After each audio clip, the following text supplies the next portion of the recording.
in a bipartisan meeting of governors. Of course, twice impeached, convicted criminal in chief, Donald Trump, sparred with Democratic Maine Governor Janet Mills over transgender women in sports. Look at this exchange.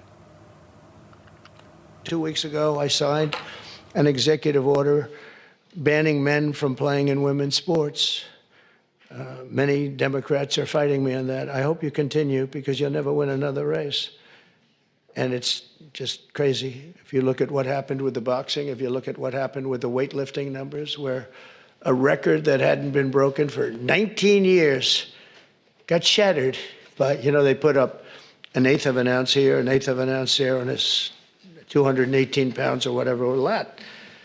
And hadn't been broken in 19 years. And then a guy walks up who transitioned. He transitioned, and he knocked out that record by about 100 pounds. That will be a record not going to be broken again in a long. So we put a ban on it, and to protect women. I mean, the women, if you watch the Olympics, you had two transitioned people that were fighting in the women's boxing. They have women's boxing category. And if you saw that, it was brutal. What happened to the Italian woman was a really good boxer. After one punch, she said, no, no, no more, no more. I've never been hit. It was a left. It was not even it was just a left jab. She got hit so hard, she said, I can't do it. They forced her to go out. No, go out again. You'll do it. Goes out again, gets hit again. No, no, that's it. She didn't want to die, and it's crazy. But the NCAA has complied immediately, by the way. That's good. But I understand Maine. Is Maine here, the governor of Maine? Well, are you not going to comply with it? I'm complying with state and federal laws. We are the federal law. Well, you better do it. You better do it, because you're not going to get any federal funding at all if you don't. And by the way, your population, even though it's somewhat liberal, although I did very well there, your population doesn't want men playing in women's sports. So you better comply, because otherwise you're not getting any federal funding. See you in court. Every state, good. I'll see you in court. I look forward to that. That should be a real easy one. And enjoy your life after governor, because I don't think you'll be in elected politics. Maine is one of several states that are defying the executive order issued on February 5th, which prevents transgender athletes from competing in girls' and women's sports. I must say, Zabora, that's how you punch a bully in the back. That's how you hit him back. We'll see you in court. And I'm glad she didn't waver and back down. I don't care whether you agree or disagree. If you're going to have Donald Trump stand there and be an asshole like that, guess what? You fire back and you don't back down from him. No, for sure. You are not following any of our Constitution. You are not listening to the people. You are just doing what you want to do. And she didn't back down. She used every fact in the situation.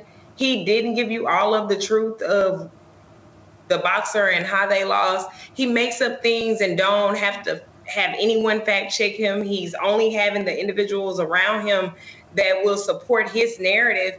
But if we turn our back at what he's doing when it comes to transgenders, it impacts every other minority that are experiencing these discriminations in all of these places. It's just, he's losing every ounce of success that and progression that we've had when it comes to just diversity, equity, and inclusion and accessibility. And she didn't back down. And I'm glad that we have some of these individuals that are in government that are willing to fight him, because he showed every part of what a bully looks like. Well, if you do it, then I'm going to take the money away. So you're going to use financial abuse on top of everything else you're doing. Like, who gives you the right to be able to do that? And what do you mean that we are the law? No, you are not the law. The Constitution is the law. Well, again, here, I think what's important, Matt, from a fighting point of view, you've got Democratic governors, you've got Democratic attorney generals who should be fighting back. When you have at the end of the day, what Donald Trump wants to do is he wants to reward red states and penalize blue states. He wants to reward people that voted for him and screw over people who did not. He is not the president of all people. He is not the commander-in-chief of all people, and that's an absolute fact. And so, frankly, there needs to be a fight. You're seeing these attorneys generals who are filing lawsuits as well. Same thing Republican attorneys general did against Biden. But if I'm going to sit there in a room and this man's going to single me out, you damn right I'm going to be on record calling his ass out while he at the microphone. Absolutely. And if you looked in that room, there are a lot of people with sheepish faces because they know what he's doing is wholly inappropriate. And I'm so glad Zabora mentioned the Constitution, because the interesting thing that we see right now with the Trump administration, and really not even interesting, the disingenuous thing that we see is there right here. He says we're the federal law. Well, the federal law, the 10th Amendment, says basically that anything that the feds don't have as a specific law or a specific realm of regulation goes to the states. So if you believe the Constitution, even as a Republican, you recognize that the state of Maine, as an independent sovereignty, has the opportunity to decide what its law is in virtually every respect where it's not precluded or preempted by the federal government. The reason that's important is because the Trump administration is showing, obviously, that they don't know the Constitution well, but beyond that, that they're willing to take the parts that are advantageous to them and discard the rest when they think it's disadvantageous to them. So if you are following the law, the federal law, the Constitution says that the states have the police powers. They have the right to pass whatever law they think is appropriate in their state sovereignty to govern whatever issue is not preempted by the feds. And I would imagine that the civil rights law that she was referencing, the governor was referencing, allows the state of Maine, or the state of Maine has the authority to promulgate that law. So being the federal law doesn't matter under the federal Constitution, which says this is something that is firmly in the purview of the states. And what you see is this bend towards authoritarianism, towards dictatorial actions that say, oh, when the law advantages me, I'm going to use it as a battering ram. But when the law disadvantages me, I'm going to say that it doesn't apply because it doesn't apply to me anymore.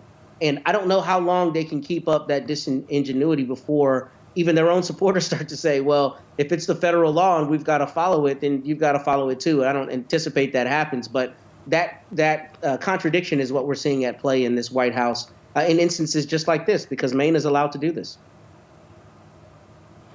Yeah, I mean, these people act as if state laws don't matter on any number of issues, Michael. And again, for me, I'm just like, yo, you got to swing back.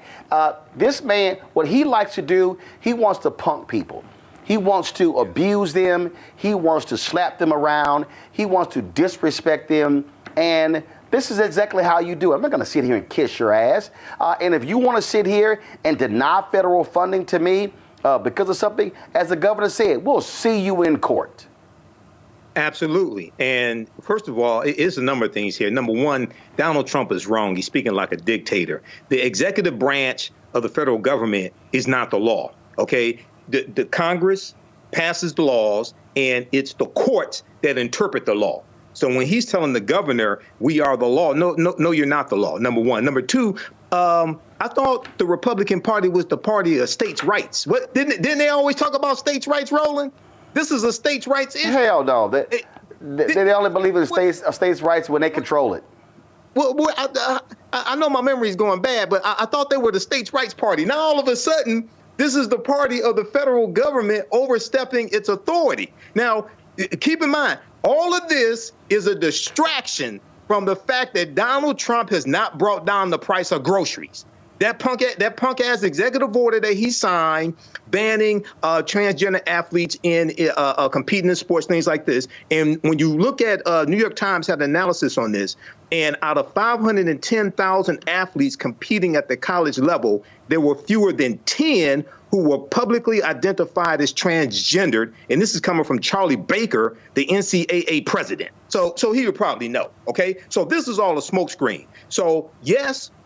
See him in court. And then also he said, you're not going to win re-election. Well, she's term limited just like he is. So she's not going to run again.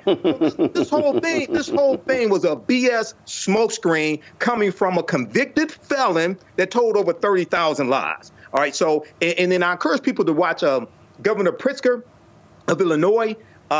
He gave an excellent speech on Thursday where he talked about how Nazis dismantled democracy in a little more than 50 days. OK, and it's important when you study the history of the Nazis coming to power in Germany, they targeted marginalized groups like the LGBT community. They targeted Afro-Germans. They targeted the disabled.